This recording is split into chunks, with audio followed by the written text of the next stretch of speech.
Mahfud, di era Pak Mahfud mungkin juga ada kasus-kasus tambang mafia atau backing Pak yang Bapak hadapi. Apa yang Bapak lakukan di pengalaman itu? Saya beri contoh kasus yang sekarang sedang terjadi nih. Betapa mafia itu begitu berkuasa, menyebabkan aparat penegak hukum tidak berdaya karena ada di dalam cengkeramannya, menyebabkan aparat pemerintah juga yang berwenang tidak berdaya. Kasus mafia penambangan emas di Sangihe, Sulawesi Utara. Sulawesi Utara. Gimana Pak? Itu ada terjadi penambangan emas secara liar oleh sebuah perusahaan yang IUP-nya itu tidak memenuhi syarat. Nah, anehnya itu ditindak tidak bisa. Karena apa? IUP itu sudah dikeluarkan. Untuk mencabut IUP yang tidak memenuhi syarat itu, ya, institusi yang bersangkutan tidak berani juga kecuali ada putusan hakim. Dibawalah ke pengadilan.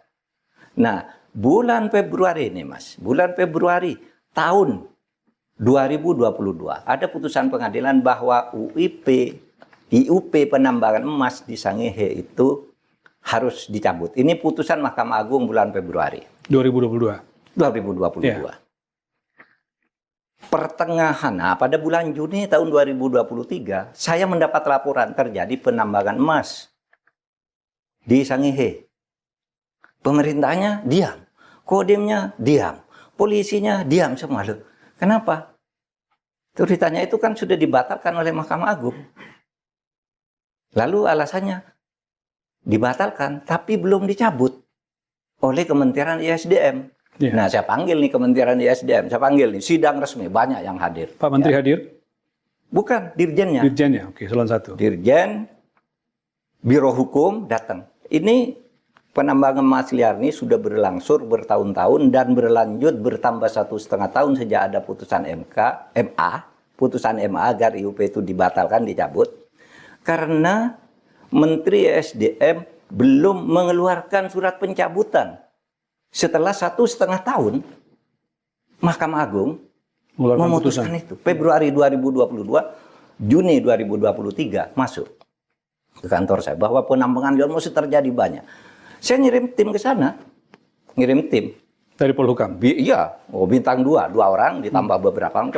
Dia mengamati betul Pak terjadi penambangan liar. Ketika kami datang ke sana, gitu, datang ke sana kami lihat sepi karena rupanya mereka sudah tahu. Terus ketika kami jalan di suatu tempat banyak di sana itu mobil-mobil apa itu yang ngangkut tambang itu.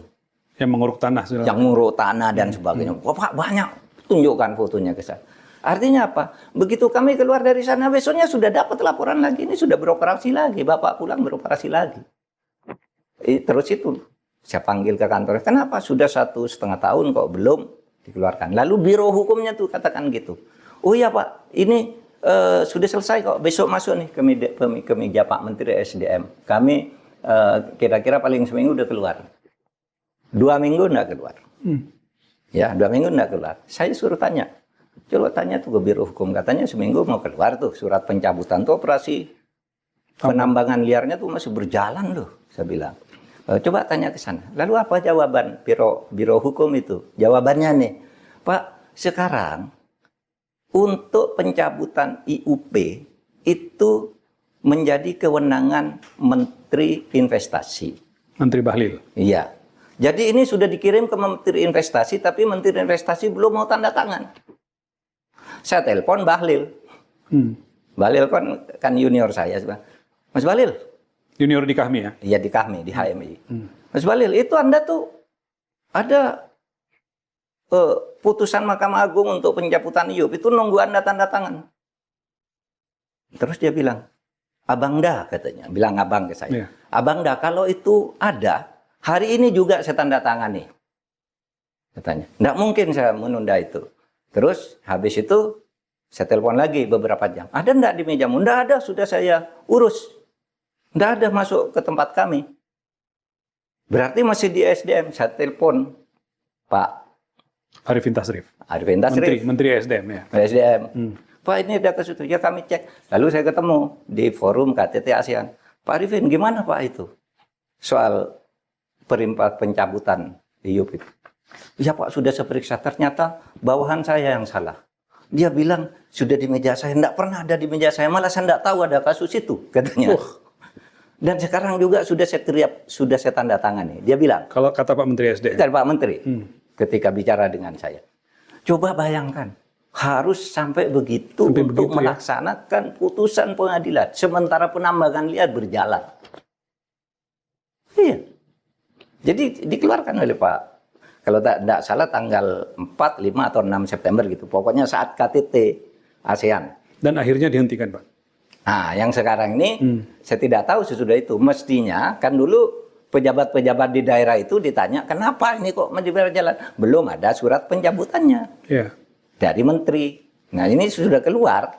Saya buka-buka lagi di Google, belum lama ini itu masih berjalan. Padahal suratnya sudah dikeluarkan menurut Menteri SDM Pak Alfian Tasrif. Apa sudah sejauh itu Bapak lakukan tapi masih juga? Ya, itu gila. Dan saya punya banyak catatan kasus lagi lah yang sudah itu terjadi di mana-mana. Terus gimana negara ini mau baik? Kalau aparat pemerintahnya tidak kompak dalam melakukan itu. Saya sebagai Menko Polhukam sudah membuka jalur-jalur macet itu, tapi di sana tidak jalan. Bahkan Bapak ngejar sampai ke ujung-ujungnya gitu. Sampai ke ujung-ujungnya. Turun tangan sendiri. Dan Pak. Jadi perlu kesadaran kolektif. Negara ini sekarang sedang bahaya oleh permainan hukum. Para mafia, kemudian aparat-aparat bobrok. Yang lebih gila lagi apa?